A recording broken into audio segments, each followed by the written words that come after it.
நம்மிடம் அதிக தகவல்கள் உள்ளன, ஆனால் தெளிவு குறைவாக உள்ளது.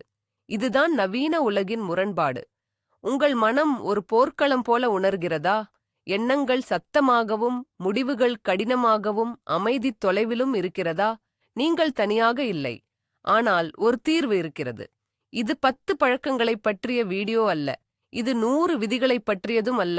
இது உங்கள் மனதின் இயக்க முறைமையை மாற்றப் போகும் ஒரு ஒற்றை சக்தி வாய்ந்த சிந்தனையைப் பற்றியது. 99% ஆண்கள் ஒருபோதும் கண்டுபிடிக்காத ஒரு ரகசியம் இது. இது தத்துவம் அல்ல, இது மனரீதியான ஆதிக்கத்திற்கான ஒரு கருவி. இதை உங்களால் புரிந்து கொள்ள முடியும் என்றால், நீங்கள் ஏற்கனவே மற்றவர்களை விட ஒரு படி மேலே இருக்கிறீர்கள். உங்கள் மனதை கட்டுப்படுத்த நீங்கள் தயாராக இருந்தால், கீழே கருத்துக்களில் கட்டுப்பாடு என்று எழுதுங்கள். நாம் தொடங்கலாம். நவீன ஆண் ஏன் மனரீதியாக சோர்வடைந்துள்ளான்? காரணம் எளிது. நாம் டிஜிட்டல் உலகில் மூழ்கி இருக்கிறோம்.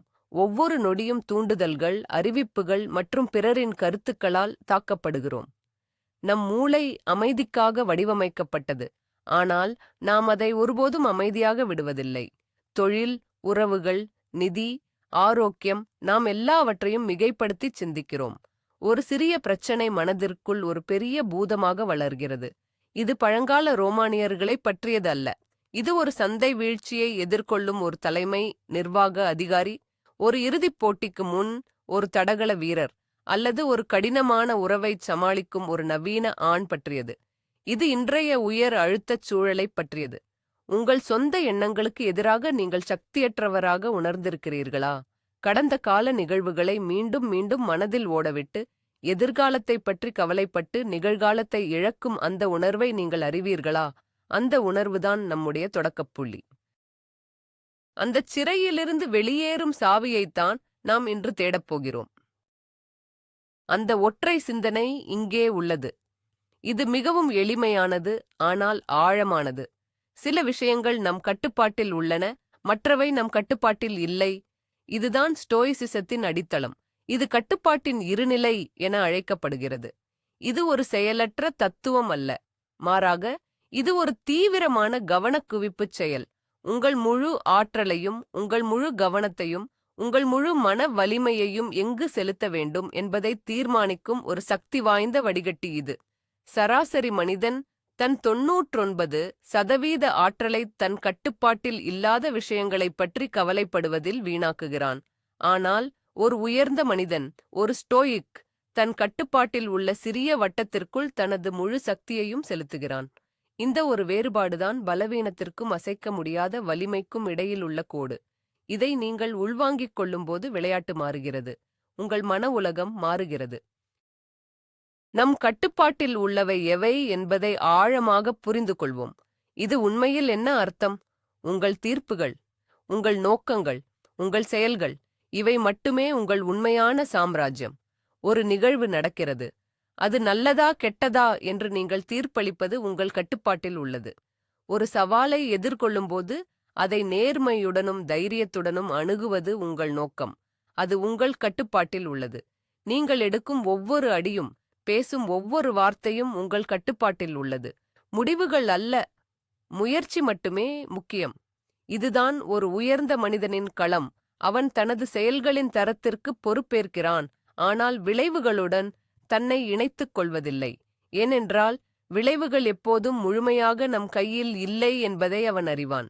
இந்த தெளிவு, இந்த உரிமை உங்களை வெளி உலகத்தின் குழப்பங்களிலிருந்து விடுவிக்கிறது. உங்கள் சக்தி உங்கள் செயல்களில் உள்ளது, விளைவுகளில் அல்ல. இப்போது மிகவும் முக்கியமான பகுதிக்கு வருவோம். நம் கட்டுப்பாட்டில் இல்லாதவை. இந்த பட்டியல் மிக நீளமானது. வானிலை, பொருளாதாரம், மற்றவர்களின் கருத்துக்கள், அவர்கள் உங்களைப் பற்றி என்ன நினைக்கிறார்கள், அவர்கள் எப்படி நடந்து கொள்கிறார்கள் என்பது. கடந்த காலம், எதிர்காலத்தின் நிச்சயமற்ற விளைவுகள், இவை அனைத்தும் உங்கள் கட்டுப்பாட்டு வட்டத்திற்கு வெளியே உள்ளன. இங்குதான் பதட்டம், கோபம், விரக்தி மற்றும் மன அழுத்தம் பிறக்கின்றன.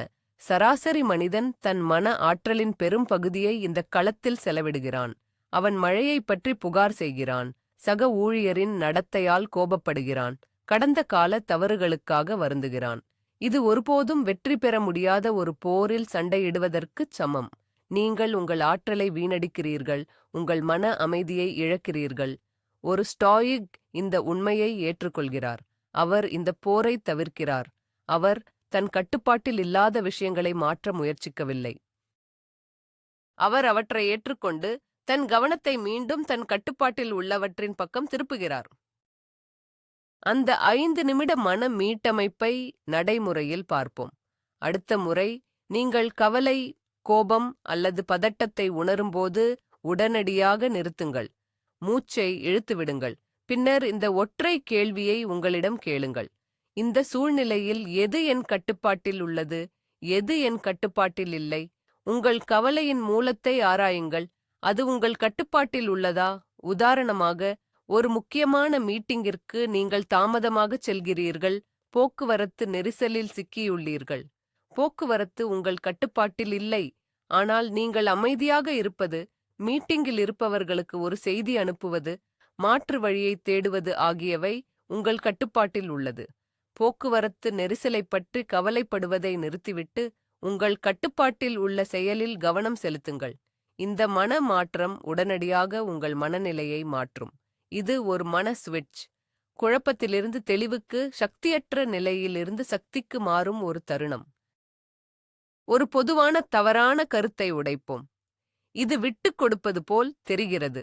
இது முற்றிலும் தவறு. இது விட்டுக் கொடுப்பது அல்ல. இது ஒரு லோக்க சரணடைதல். நீங்கள் போரை விட்டுக் கொடுக்கவில்லை. நீங்கள் ஜெயிக்க முடியாத சண்டைகளை விட்டுவிடுகிறீர்கள். தாக்கி நீங்கள் ஜெயிக்கக்கூடிய சண்டைகளில் முழுமையாக கவனம் செலுத்த முடியும். இதுவே உச்சக்கட்ட சக்தி நடவடிக்கை.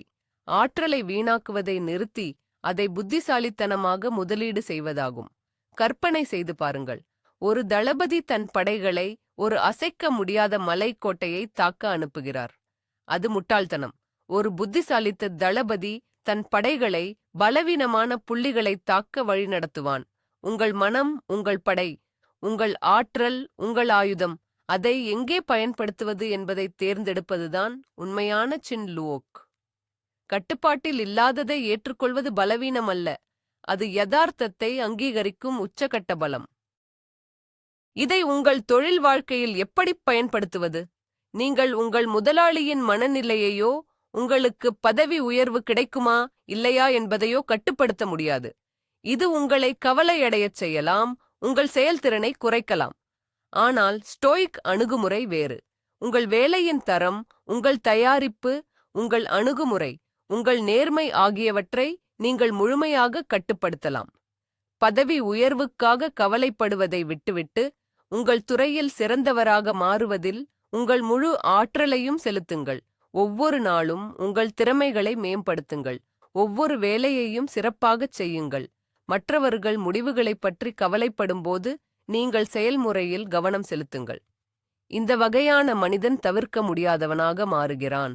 வாய்ப்புகள் அவனைத் தேடி வரும். ஏனென்றால் அவன் தன் கட்டுப்பாட்டில் உள்ள களத்தில் ஒரு ராஜாவைப் போல ஆட்சி செய்கிறான். உறவுகளில் இதன் பயன்பாடு இன்னும் சக்தி வாய்ந்தது. உங்கள் துணையின் உணர்வுகளையோ, அவர்களின் எதிர்வினைகளையோ, அவர்களின் கடந்த காலத்தையோ நீங்கள் கட்டுப்படுத்த முடியாது. அவர்களை மாற்ற முயற்சிப்பது விரக்திக்கும் சண்டைகளுக்குமே வழிவகுக்கும். இது பல உறவுகள் சிதைந்து போவதற்கான முக்கிய காரணம். ஆனால் உங்கள் சொந்த நேர்மையை, உங்கள் பொறுமையை, உங்கள் அன்பான செயல்களை, நீங்கள் எப்படி ஒரு நல்ல கேட்பவராக இருக்கிறீர்கள் என்பதை நீங்கள் கட்டுப்படுத்தலாம். உங்கள் துணை கோபமாக இருக்கும்போது நீங்கள் அமைதியாக இருக்க தேர்ந்தெடுக்கலாம். அவர்கள் தவறு செய்யும்போது நீங்கள் மன்னிக்க தேர்ந்தெடுக்கலாம்.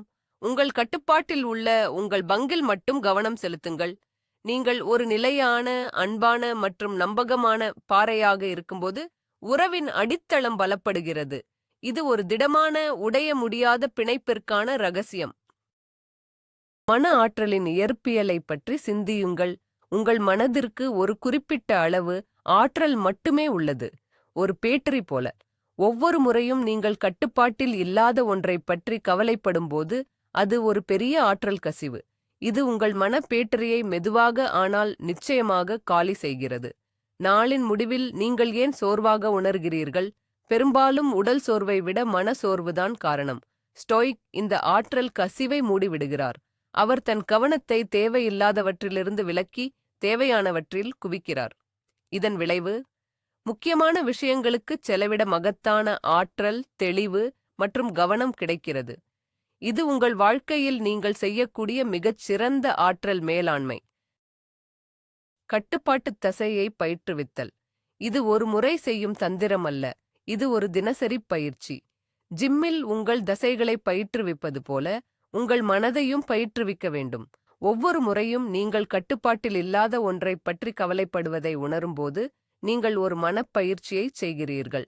அந்த எண்ணத்தை கவனியுங்கள், இது என் கட்டுப்பாட்டில் இல்லை என்று உங்களுக்கு நீங்களே சொல்லிக் கொள்ளுங்கள். பின்னர் உங்கள் கவனத்தை உங்கள் கட்டுப்பாட்டில் உள்ள ஒன்றிற்கு திருப்புங்கள். ஆரம்பத்தில் இது கடினமாக இருக்கலாம், ஆனால் ஒவ்வொரு முறையும் நீங்கள் இதைச் செய்யும்போது உங்கள் கட்டுப்பாட்டுத் தசை வலுவடைகிறது. இதுவே ஒழுக்கத்தின் உண்மையான அர்த்தம். இது உங்களை நீங்களே கட்டுப்படுத்துவது, உங்கள் கவனத்தை ஆள்வது. உங்கள் மிகப்பெரிய எதிரி உங்கள் உள் விமர்சகர். என்ன நடந்தால் அல்லது நீ அப்படிச் செய்திருக்க வேண்டும் என்று சொல்லும் அந்த குரல். இந்த குரல் எப்போதும் கட்டுப்பாட்டில் இல்லாத களத்தில் இயங்குகிறது, அதாவது எதிர்காலம் மற்றும் கடந்த காலம். அது உங்களை சந்தேகத்தாலும் பயத்தாலும் வருத்தத்தாலும் நிரப்புகிறது. இந்த குரலை எதிர்த்துப் போராடாதீர்கள், அது அதற்கு சக்தியை கொடுக்கும். பதிலாக அதற்கு உணவளிப்பதை நிறுத்துங்கள். உங்கள் கவனம்தான் அதன் உணவு. உங்கள் கவனத்தை நிகழ்காலச் செயலுக்குத் திருப்பும்போது அந்த குரல் மெதுவாக சக்தி இழந்து மங்கிவிடும். அதை பட்டினி போடுங்கள். உங்கள் செயல்களில் கவனம் செலுத்துங்கள். உங்கள் உள்கோட்டையை அமைதியாக வைத்திருங்கள். எதிர்வினையிலிருந்து முன்வினைக்கு மாறுதல். சராசரி மனிதன் வெளி நிகழ்வுகளுக்கு எதிர்வினை ஆற்றுகிறான். பங்குச் சந்தை வீழ்ந்தால் அவன் பீதியடைகிறான். யாராவது அவனை விமர்சித்தால் அவன் கோபப்படுகிறான். அவன் ஒரு கைப்பாவை, அதன் சரடுகளை வெளி உலகம் இழுக்கிறது. ஆனால் ஸ்டோயிக் மனிதன் தன் உள் கொள்கைகளின் அடிப்படையில் முன்வினையாற்றுகிறான். கட்டுப்பாட்டின் இருநிலை என்ற அந்த ஒற்றை சிந்தனை அவனுக்கும் வெளி உலகத்திற்கும் இடையில் ஒரு வடிகட்டியாக செயல்படுகிறது. ஒரு நிகழ்வு நடக்கிறது, அவன் உடனடியாக எதிர்வினையாற்றுவதில்லை. அவன் நிறுத்தி கேட்கிறான், இதில் என் கட்டுப்பாடு எங்கே? பின்னர் அவன் தன் கொள்கைகளின் அடிப்படையில் ஒரு செயலை தேர்ந்தெடுக்கிறான். அவன் கைப்பாவை அல்ல, அவனே கைப்பாவையை ஆட்டுவிப்பவன். விரும்பத்தக்க ஆனால் அலட்சியப்படுத்தக்கூடியவை என்ற கருத்து. இது ஒரு மேம்பட்ட நிலை. ஆம், நீங்கள் ஆரோக்கியமாக, செல்வந்தராக மற்றும் வெற்றிகரமாக இருக்க விரும்புகிறீர்கள். இவை விரும்பத்தக்கவை. ஆனால் உங்கள் உள் அமைதி, உங்கள் மன நிம்மதி, அவற்றின் மீது ஆஹார்ப்டி து. அவை கிடைத்தால் நல்லது, கிடைக்காவிட்டால் உங்கள் உள்கோட்டை அப்படியேதான் இருக்கும். ஏனென்றால் உங்கள் மகிழ்ச்சி உங்கள் கட்டுப்பாட்டில் உள்ள உங்கள் குணத்தின் மீது ஆஹார்ப்டி உங்கள் கட்டுப்பாட்டில் இல்லாத வெளி விஷயங்களின் மீது அல்ல. இதுவே உணர்ச்சி சுதந்திரத்தின் உச்சநிலை. உங்களை எதனாலும் அசைக்க முடியாது. இது உங்களை வெல்ல முடியாதவராக ஆக்குகிறது. இதுதான் உண்மையான சக்தி. இது எப்படி கவர்ச்சியை உருவாக்குகிறது? வெளி நிகழ்வுகளால் அசைக்கப்படாத ஒரு மனிதனுக்குள் ஒரு அசைக்க முடியாத மையம் உள்ளது. மக்கள் இயல்பாகவே இந்த ஸ்திரத்தன்மையால் ஈர்க்கப்படுகிறார்கள். ஒரு புயலின் மையத்தில் அமைதியாக நிற்கும் ஒரு பாறை போல அவன் இருக்கிறான். இது ஒரு இயற்கையான, திணிக்கப்படாத அதிகாரத்தை உருவாக்குகிறது. அவன் கத்த வேண்டியதில்லை, தன்னை நிரூபிக்க வேண்டியதில்லை. அவன் இருப்பு மட்டுமே போதுமானது. அவன் அமைதியாக இருக்கும்போது மற்றவர்கள் அவன் சொல்வதை கேட்கிறார்கள். ஏனென்றால் அவனது அமைதி அவனது வலிமையிலிருந்து வருகிறது, பயத்திலிருந்து அல்ல. இதுவே உண்மையான தலைமை பண்பு. கட்டுப்பாட்டின் மாயை. நாம் உண்மையில் கட்டுப்படுத்துவதை விட அதிகமாக கட்டுப்படுத்துவதாக நாம் நினைக்கிறோம். இதுவே துன்பத்தின் மூல காரணம். நாம் மற்றவர்களின் எண்ணங்களை கட்டுப்படுத்த முடியும் என்று நினைக்கிறோம். நாம் எதிர்காலத்தை கட்டுப்படுத்த முடியும் என்று நினைக்கிறோம். இந்த மாயையை விடுவிப்பது பலவீனம் அல்ல, அது யதார்த்தத்துடன் தங்களை இணைத்துக் கொள்வதாகும். ஒரு வலிமையான மனிதனால் மட்டுமே யதார்த்தத்தை நேருக்கு நேர் சந்திக்க முடியும். அவன் தனது வரம்புகளை அறிவான், அதை ஏற்றுக்கொள்கிறான். அந்த ஏற்றுக்கொள்வதிலிருந்துதான் அவனது உண்மையான சக்தி பிறக்கிறது. அவன் இல்லாத சக்தியை தேடுவதில்லை, தன்னிடம் உள்ள சக்தியை முழுமையாக பயன்படுத்துகிறான். ஒரு நடைமுறை பயிற்சி. கட்டுப்பாட்டு வட்டங்கள். ஒரு காகிதத்தை எடுங்கள். 2 வட்டங்களை வரையுங்கள், ஒன்றுக்குள் மற்றொன்று. உள்வட்டத்தில் இன்று நீங்கள் கட்டுப்படுத்தக்கூடிய அனைத்தையும் எழுதுங்கள். உதாரணமாக, நான் உடற்பயிற்சி செய்வேன், நான் என் வேலையில் கவனம் செலுத்துவேன், நான் என் குடும்பத்துடன் அன்பாக பேசுவேன். வெளிவட்டத்தில் நீங்கள் கட்டுப்படுத்த முடியாத அனைத்தையும் எழுதுங்கள். பங்குச் சந்தையின் நிலை, என் சக ஊழியரின் மனநிலை, நாளைய வானிலை. இப்போது அந்த வெளிவட்டத்தை மனரீதியாக எரித்து விடுங்கள். உங்கள் முழு கவனமும் முழு ஆற்றலும் அந்த உள்வட்டத்தில் மட்டுமே இருக்க வேண்டும். இது உங்கள் அன்றாட வழிகாட்டி. உடல் செயல்திறனுடன் உள்ள தொடர்பு. விளையாட்டு வீரர்கள் இதை உள்ளுணர்வாக அறிவார்கள். நீங்கள் எதிராளியையோ நடுவரையோ ரசிகர்களையோ கட்டுப்படுத்த முடியாது. நீங்கள் உங்கள் பயிற்சி, உங்கள் கவனம், உங்கள் செயல்பாடு ஆகியவற்றை மட்டுமே கட்டுப்படுத்த முடியும். இந்த மனநிலைதான் சாம்பியன்களை மற்றவர்களிடமிருந்து பிரிக்கிறது. தோல்வி பயம் அல்லது வெற்றி அழுத்தம் அவர்களை ஆட்கொள்ளும்போது அவர்கள் தங்கள் கவனத்தை தாங்கள் கட்டுப்படுத்தக்கூடிய ஒரே விஷயத்திற்கு திருப்புகிறார்கள். அடுத்த மூச்சு, அடுத்த அடி, அடுத்த செயல். இது மனதை அமைதிப்படுத்துகிறது மற்றும் உச்ச செயல்திறனை வெளிக்கொணர்கிறது. உங்கள் வாழ்க்கையும் ஒரு விளையாட்டுதான். உங்கள் செயல்திறனை கட்டுப்படுத்துங்கள். அதிகப்படியான தகவல்களின் ஆபத்து. செய்திகள், சமூக ஊடகங்கள், அவை நீங்கள் கட்டுப்படுத்த முடியாத விஷயங்களைப் பற்றி உங்களை கவலைப்பட வைப்பதற்காகவே வடிவமைக்கப்பட்டுள்ளன. போர்கள், அரசியல் சண்டைகள், பிரபலங்களின் ஊழல்கள், இவை உங்கள் மன ஆற்றலை உறிஞ்சும் கருந்துளைகள். ஒரு ஸ்டோயிக் தகவல்களை சென் லுவோக் ரீதியாக உட்கொள்கிறார். அவர் எல்லாவற்றையும் தன் மனதில் அனுமதிப்பதில்லை. அவர் ஒவ்வொரு தகவலையும் இது என் கட்டுப்பாட்டில் உள்ளதா என்ற வடிகட்டி மூலம் செலுத்துகிறார். இல்லை என்றால் அவர் அதை ஒதுக்கி விடுகிறார். இது அறியாமை அல்ல, இது மனத்தெளிவை பாதுகாக்கும் ஒரு புத்திசாலித்தனமான செயல். பெரிய இலக்குகளைப் பற்றி என்ன? இதன் அர்த்தம் நீங்கள் லட்சியமான இலக்குகளைக் கொண்டிருக்க கூடாதென்பதல்ல. இதன் அர்த்தம் நீங்கள் விளைவின் மீது காதல் கொள்ளாமல் செயல்முறையின் மீது காதல் கொள்ள வேண்டும். நீங்கள் ஒரு புத்தகம் எழுத விரும்பினால் அது பெஸ்ட்செல்லராக மாறுமா என்பதை கட்டுப்படுத்த முடியாது. ஆனால் நீங்கள் ஒவ்வொரு நாளும் 1000 வார்த்தைகள் எழுதுவதை கட்டுப்படுத்தலாம். அந்தச் செயல்முறையை நேசியுங்கள். நீங்கள் ஒரு தொழிலைத் தொடங்கினால் அது வெற்றிகரமாகுமா என்பதை கட்டுப்படுத்த முடியாது. ஆனால் உங்கள் வாடிக்கையாளர்களுக்கு சிறந்த சேவையை வழங்குவதை கட்டுப்படுத்தலாம். அந்தச் செயல்முறையை நேசியுங்கள். இது சோர்வைத் தவிர்ப்பதற்கும் நீண்ட காலத்திற்கு தொடர்ந்து செயல்படுவதற்கும் உள்ள ரகசியம். இறுதியான சுதந்திரம். இது வெளிக்கட்டுப்பாடுகளிலிருந்து கிடைக்கும் சுதந்திரம் அல்ல. இது உள்கொந்தளிப்பிலிருந்து கிடைக்கும் சுதந்திரம்.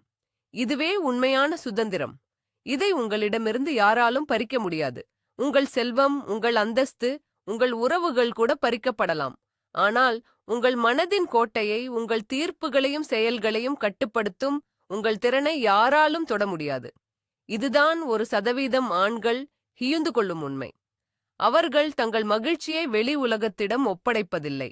அவர்கள் அதை தங்களிடமே வைத்திருக்கிறார்கள். அதுவே அவர்களை அசைக்க முடியாதவர்களாக ஆக்குகிறது. இந்த ஒற்றை சிந்தனையை ஒருங்கிணைப்பது எப்படி?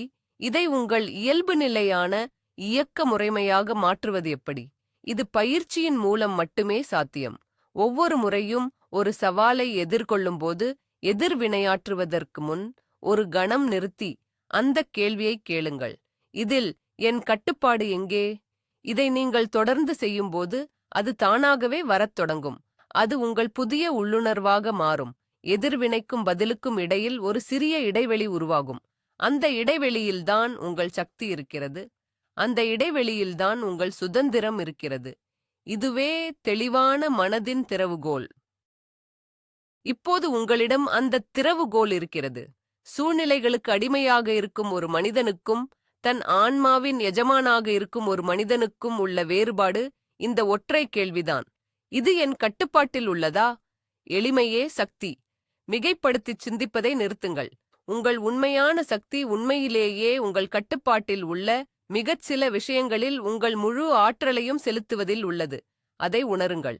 உங்கள் தோள்களிலிருந்து ஒரு பெரிய சுமை இறங்குவது போல உணர்கிறீர்கள் அல்லவா? அந்த தெளிவு, அந்த சக்தி, இதுதான் உங்கள் இயல்பான நிலை.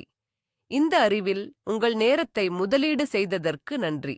சத்தத்தை விட வலிமையை தேர்ந்தெடுக்கும் ஆண்களின் வட்டத்தில் சேர சப்ஸ்கிரைப் செய்யுங்கள். இன்று முதல் நீங்கள் கவலைப்படுவதை நிறுத்தப் போகும் உங்கள் கட்டுப்பாட்டிற்கு அப்பாற்பட்ட ஒரு விஷயத்தை கீழே கருத்துகளில் பகிர்ந்து கொள்ளுங்கள்.